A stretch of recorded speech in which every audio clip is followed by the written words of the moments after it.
There is a question that does not get asked often enough, because the answer is too uncomfortable to sit with for long. What if the person meant to exist died the exact day giving up started? Not a metaphor, a real possibility worth sitting with directly. Every time quitting one, something specific stopped forming. Not paused, stopped. That stopping does not announce itself the day it happens. It just quietly removes a future that was supposed to exist, replacing it with whatever continued instead. Smaller, safer, far less than what was actually possible. This is the part nobody wants to face honestly. The giving up was not neutral. It was not just a delay, a pause before trying again later. It was a death, specific and real, of whoever would have existed if the trying had continued instead of stopping. That is heavier than most people allow themselves to consider. But considering it changes everything about what happens next.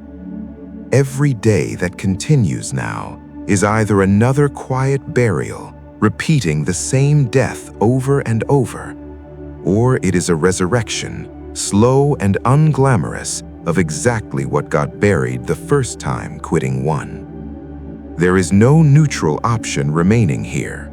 Either the burial continues or something gets brought back, piece by piece, starting with whatever decision gets made today. That decision does not get easier with time. It only gets heavier the longer the burial continues uninterrupted. So the question stands, unanswered, waiting. What if that person already died? And what if today is the only chance left to find out otherwise?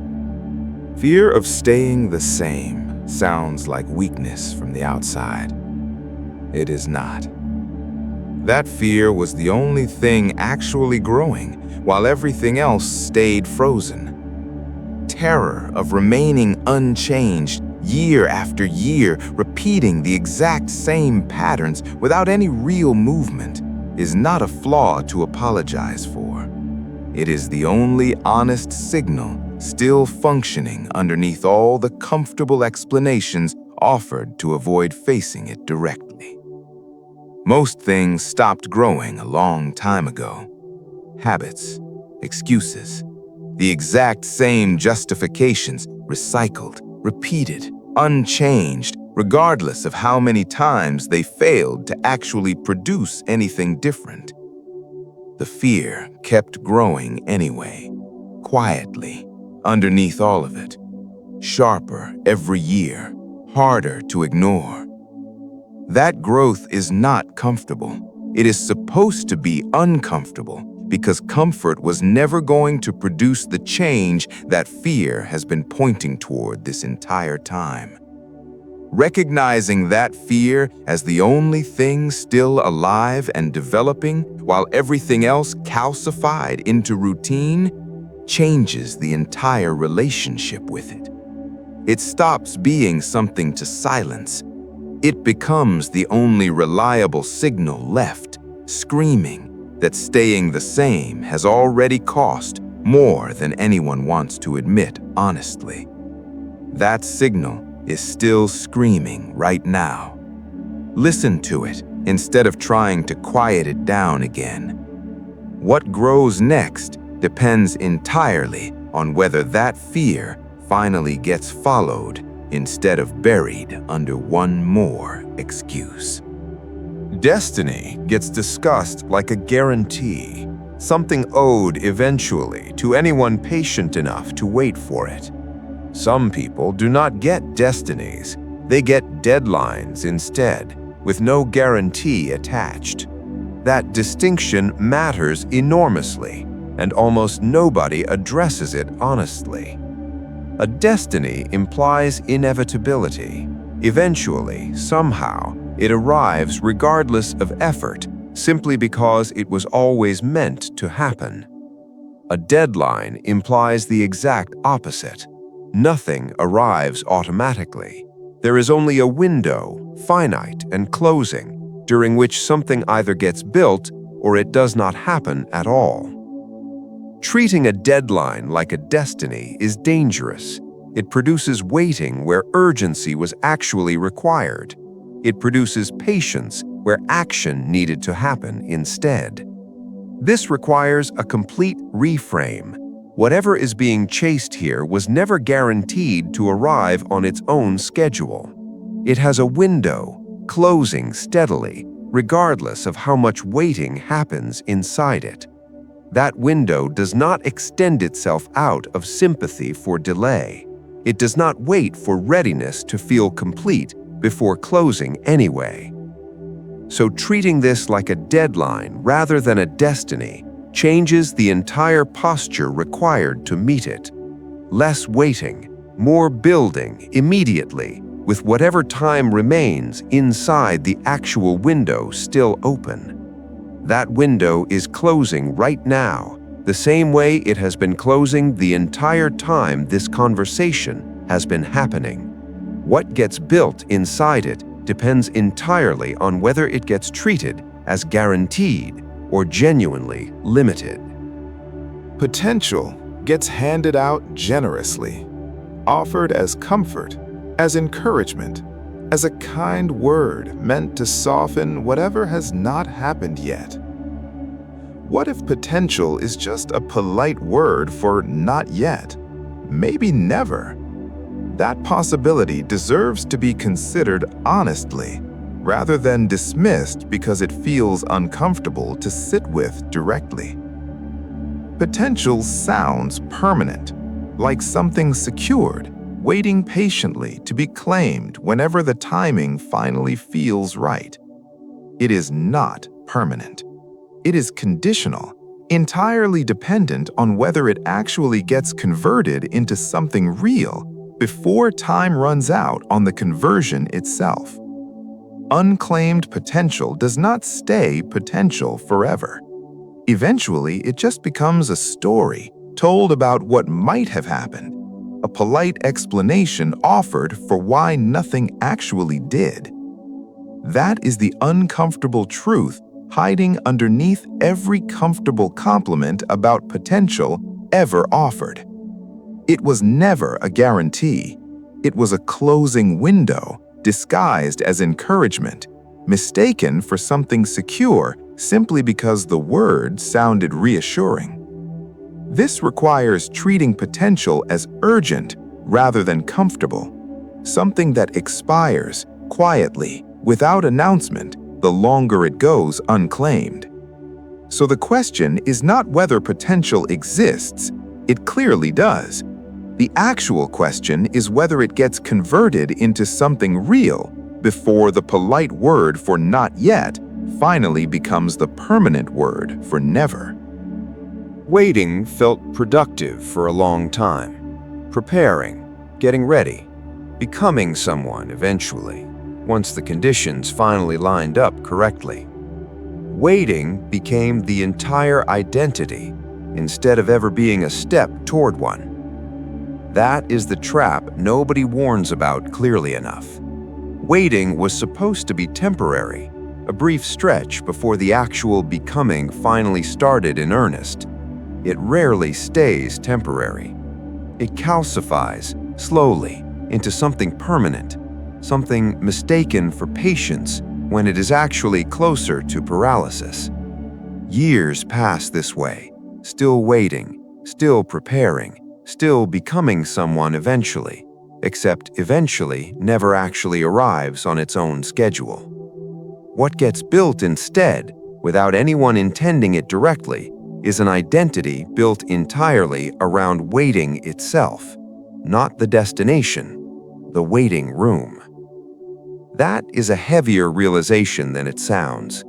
The years spent waiting to become someone did in fact become someone, just not the someone originally intended. Breaking that pattern requires recognizing it honestly, without flinching away from how long it has actually been running. The waiting has already been who this was for longer than anyone wants to admit. So the choice now is not between waiting and becoming. It is between continuing to be the waiting or finally becoming something else entirely, starting immediately without waiting for one more condition to align first.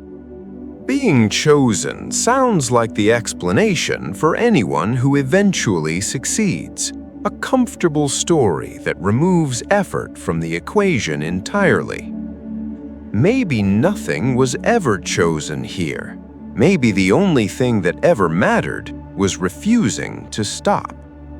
That reframe removes a convenient excuse that being chosen always provides.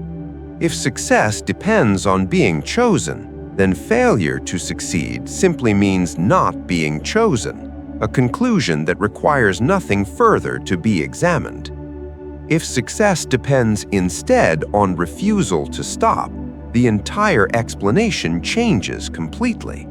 There is no excuse left to hide behind, only a decision, repeated daily, to keep going regardless of whether anything ever felt like being chosen at all. That decision is less comfortable than believing in destiny. It removes the safety net of believing the outcome was always going to be decided by something external. It places the entire outcome on continued effort instead, with no guarantee attached, no promise of eventual selection waiting at the end of enough patience. That is harder to accept. It is also far more accurate for almost everyone who has ever actually built something lasting. Chosen or not chosen stopped being the relevant question. What remains relevant is whether the refusal to stop continues today, regardless of whether selection ever factors into the outcome at all. Falling looks like the worst possible outcome from a distance, the thing everyone fears most when attempting anything difficult or uncertain. It is not the scariest failure available. Never climbing at all is far worse. Falling, at least, confirms an attempt happened. It leaves evidence, a record, proof that climbing was actually being attempted before gravity won that particular round. Never climbing leaves nothing behind.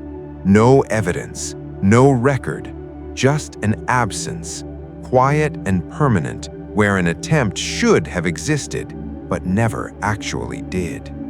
That absence is heavier than any fall could ever be. A fall can be survived, learned from, climbed past eventually, with enough persistence applied afterward. An absence cannot be revisited the same way. There is no fall to learn from when there was never a climb in the first place. This reframes risk entirely. The actual danger was never falling. It was choosing safety so completely that no attempt ever got made, leaving nothing behind except the quiet, permanent absence of having tried at all. That absence is what should actually be feared here, far more than any fall ever deserved to be feared. So the climbing continues, regardless of the risk of falling, because the alternative, never climbing at all, is the only outcome that actually deserves real fear. There is a quiet terror in imagining this is already finished, that whatever exists right now is the complete and final form, permanently. What if this is the final form, unfinished, forever, with nothing else ever coming after it? That possibility deserves to be sat with honestly, rather than dismissed quickly because it feels too uncomfortable to consider directly. Most people assume more is coming automatically, eventually, without requiring anything further to actually produce it. That assumption is dangerous. It removes urgency, replacing it with a vague confidence that growth simply continues on its own schedule, regardless of effort applied toward it. What if it does not? What if this, exactly as it currently exists, becomes permanent simply through inaction, through enough days passing without anything actually changing? That possibility should not produce despair.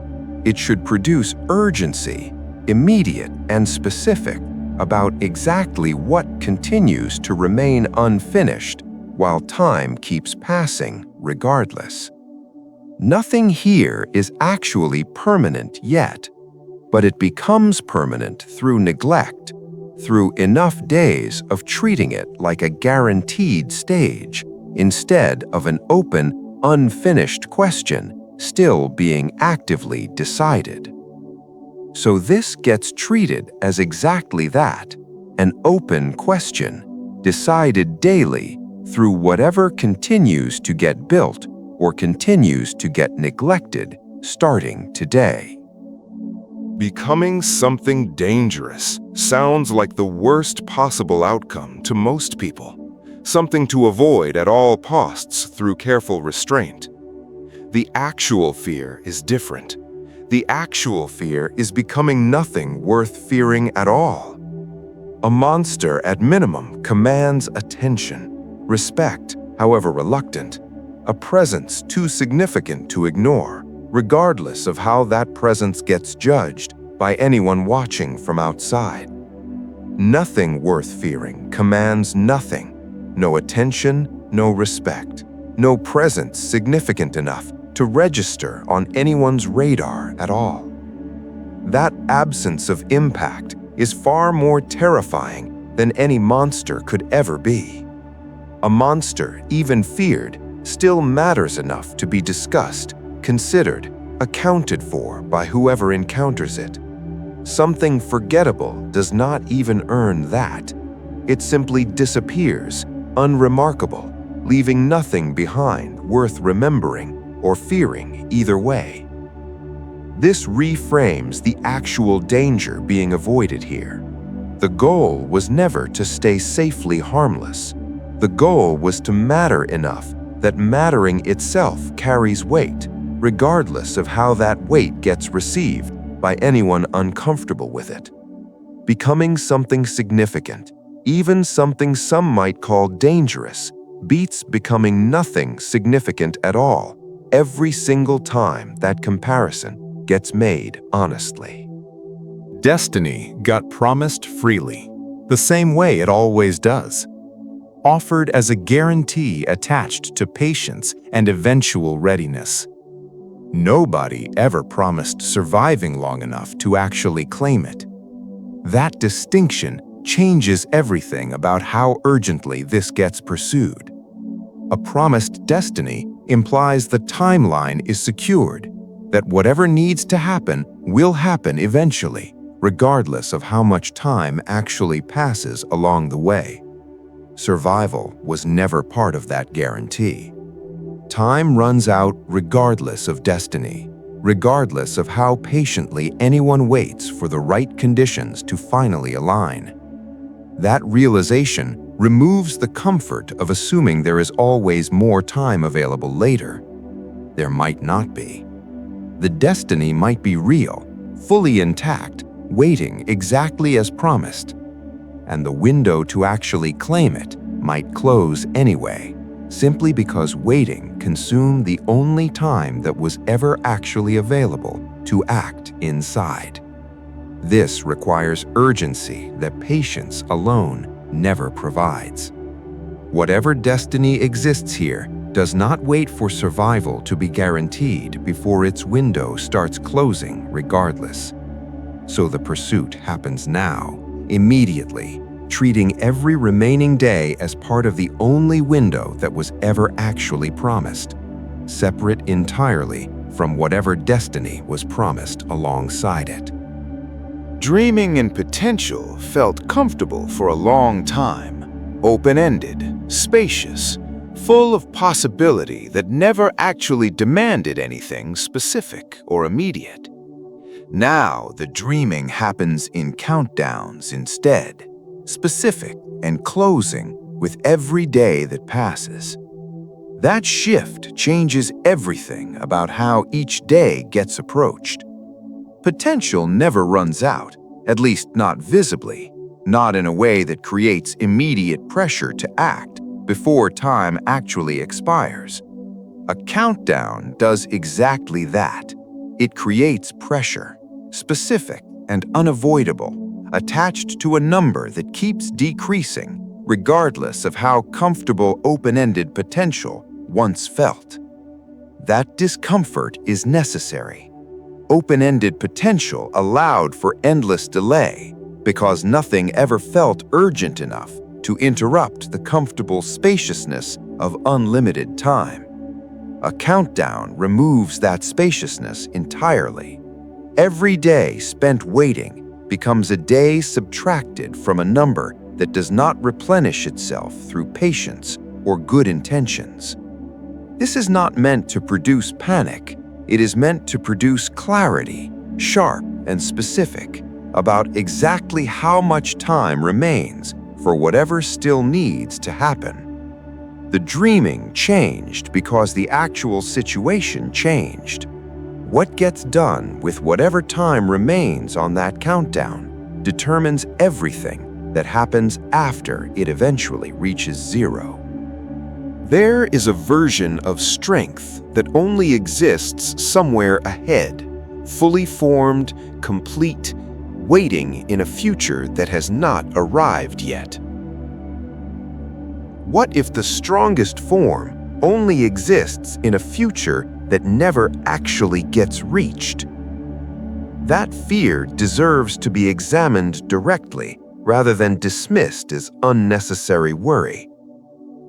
Most people assume the strongest form eventually arrives automatically given enough time, enough patience, enough waiting for circumstances to finally align correctly. That assumption ignores something important.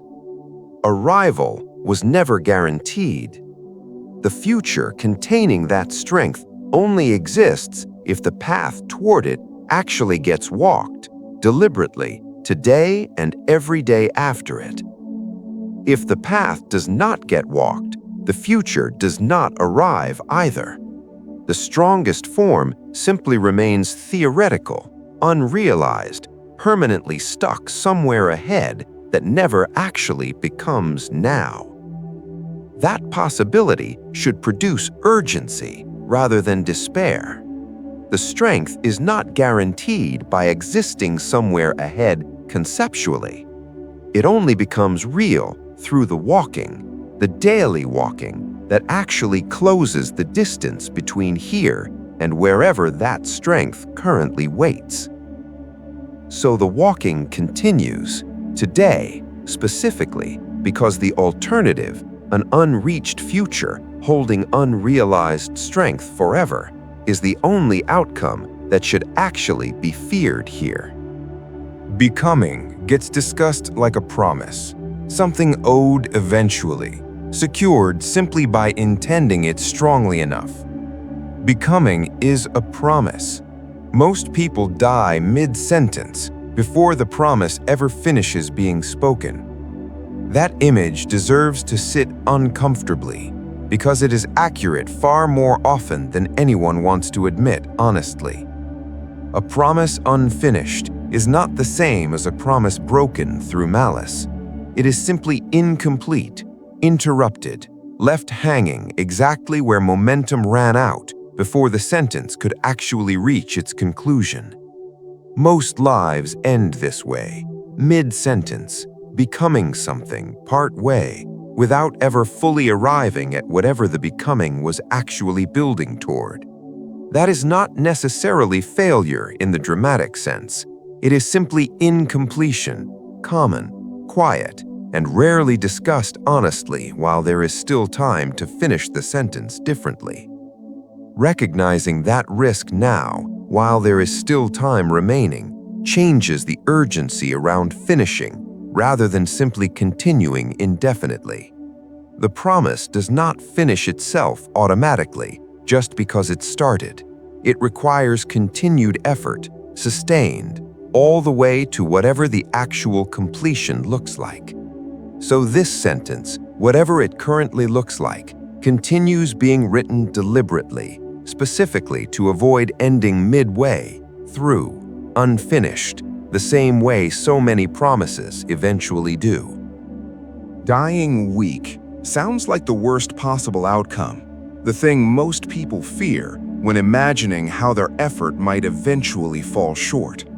The actual fear here is different. The actual fear is dying unfinished. Weakness, even at the end, at least implies an attempt happened, however incomplete the strength managed to become along the way. Unfinished implies something else entirely, a stop, premature, before whatever was being built ever reached anything resembling completion, regardless of how strong or weak the effort happened to be. That distinction matters. Strength and weakness measure the quality of the attempt. Finished and unfinished measure whether the attempt ever actually reached its intended conclusion at all. The deeper fear is not falling short in strength. It is stopping early, leaving everything unfinished, regardless of how strong or weak whatever existed at the moment of stopping happened to be.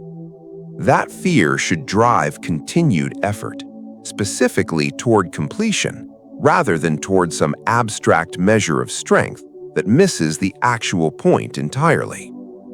Finishing matters more than perfecting, so the goal shifts accordingly, away from measuring strength alone, toward measuring whether whatever gets started here actually reaches somewhere resembling an ending before time runs out completely. A hero failing to show up sounds like someone else's responsibility, someone else's failure to step into a role that needed filling. What if the hero never arrives because the role was always supposed to be filled right here? That possibility removes a convenient assumption that rescue, eventually, comes from somewhere external. Most situations requiring a hero do not actually receive one externally. The waiting continues, the situation persists, and no external rescue ever actually materializes the way it does in stories built specifically to provide that comfort. What if the entire waiting was misplaced? What if the role being waited for was always meant to be filled internally by whoever was doing the waiting in the first place? That reframe is uncomfortable. It removes the excuse of waiting for external rescue, replacing it with the responsibility of becoming the rescue instead. That responsibility is heavier than waiting ever was, but it is also the only version of this story that actually produces a hero showing up at all, given how rarely external rescue actually arrives the way stories promise it will. So the waiting stops here. Whatever role needed filling gets filled directly, starting now, rather than continuing to wait for someone else who was never actually coming. Every attempt that ended early leaves something behind, quiet and persistent, regardless of how completely it gets ignored afterward. Every version that quit before finishing becomes a ghost, haunting whoever is still trying now. That haunting is not metaphorical exaggeration. It is a real, persistent weight, carried specifically because every previous attempt that stopped early still exists somewhere, unresolved, incomplete, watching from wherever it stopped. Those incomplete attempts do not simply disappear once abandoned. They linger quietly as evidence of what stopping early actually costs, repeated now across however many previous attempts already ended the same way. That repetition matters. Each additional ghost adds weight to whatever continues trying now, making the stakes of stopping again feel heavier than they did the first time it happened. This is not meant to produce shame about whatever stopped before. It is meant to produce clarity about exactly what continued stopping eventually accumulates into, ghost after ghost, each one a reminder of what incompletion actually costs over time. The current attempt carries all of that weight now, whether acknowledged directly or not. So this attempt continues differently, specifically aware of everything that stopped before it, refusing to add one more ghost to whatever collection already exists from every previous early ending. Asking what someone is meant to be sounds productive, like the right question to spend time considering carefully before moving forward with anything specific. The better question is, what gets refused to remain, not what gets waited for to become? That shift in questioning changes everything about how the answer eventually gets found. Asking what someone is meant to be invites endless searching, theorizing, waiting for clarity that may never actually arrive cleanly enough to act on confidently. Asking what gets refused to remain produces something immediate instead, a decision available right now about exactly what continues being unacceptable starting today, regardless of whether the eventual destination has been fully clarified yet. That refusal does not require complete clarity about the future to function effectively. It only requires honesty about the present, about exactly what currently exists that no longer gets tolerated moving forward. This produces movement immediately, rather than more searching for an answer that destiny questions rarely actually provide on any reliable schedule. So the question changes permanently from here forward, not what gets become eventually, what gets refused today specifically, starting with whatever currently feels most unacceptable to continue remaining as. Meaning gets discussed like something handed down, given, bestowed eventually, by whatever process is supposed to produce it automatically over enough time. Maybe meaning never gets given. Maybe it is something bled into existence directly through effort alone. That reframe removes the passive waiting that assuming meaning gets given automatically always produces. If meaning is given, then waiting eventually for it to arrive makes sense, since arrival was never actually dependent on direct effort in the first place. If meaning gets bled into existence instead, an entirely different posture becomes necessary. Effort, direct and costly, becomes the only mechanism that actually produces it, rather than patience alone ever managing to summon it eventually. That bleeding is not comfortable to imagine, but it is accurate. Whatever meaning currently exists in anything built so far was never given freely. It was extracted, painfully, through continued effort applied directly against resistance that never wanted to yield it easily. This requires abandoning the comfortable assumption that meaning shows up eventually on its own schedule, given enough patience applied toward waiting for it to arrive. It only shows up through bleeding, deliberate and ongoing, applied specifically toward whatever continues being built, regardless of how much it costs to extract that meaning directly. Running out of chances sounds like the obvious fear, the thing everyone worries about when potential still feels abundant and unlimited. What if the chances run out before the potential does, leaving something unused forever? That possibility is heavier than running out of potential ever could be.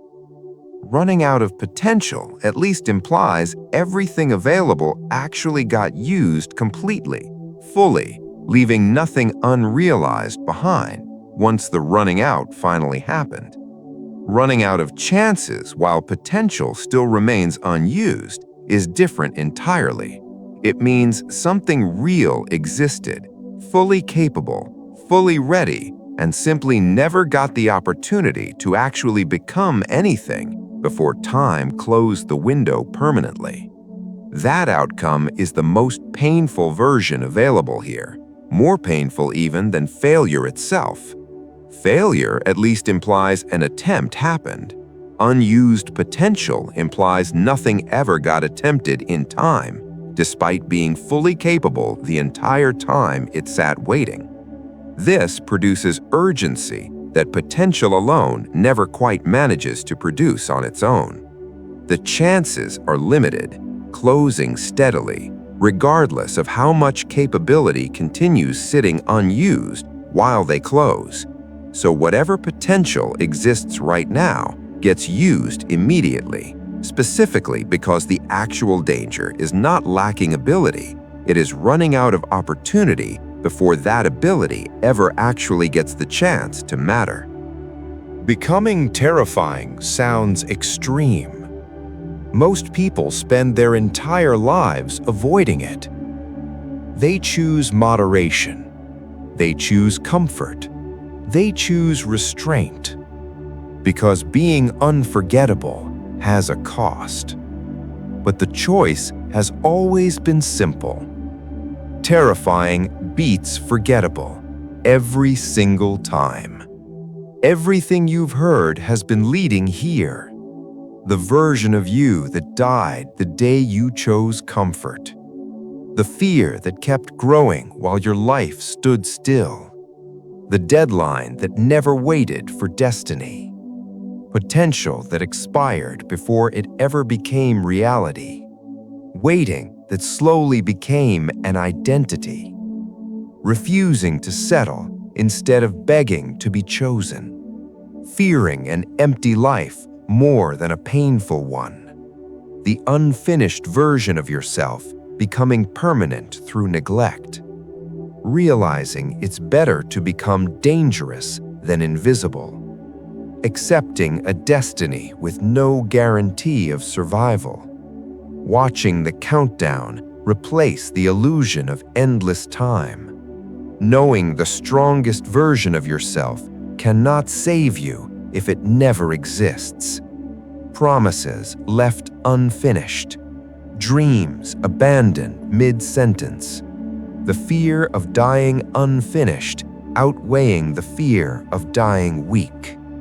The hero you kept waiting for, only to realize you were always supposed to become them. Every past failure, every time you quit too early, every chance you let disappear, every meaning you had to bleed for instead of receiving, all of it points to the same conclusion. The greatest failure is not losing, it is becoming forgettable. Because terrifying leaves a mark. Dangerous changes the world. Imperfect still moves forward. But disappearing quietly, leaving no impact, no legacy, no proof you were ever truly here, that is the only outcome worth fearing. So stop waiting for certainty. Stop waiting for permission. Stop waiting for the version of you that will never arrive unless you build it. The choice is here. Become something or disappear. Choose.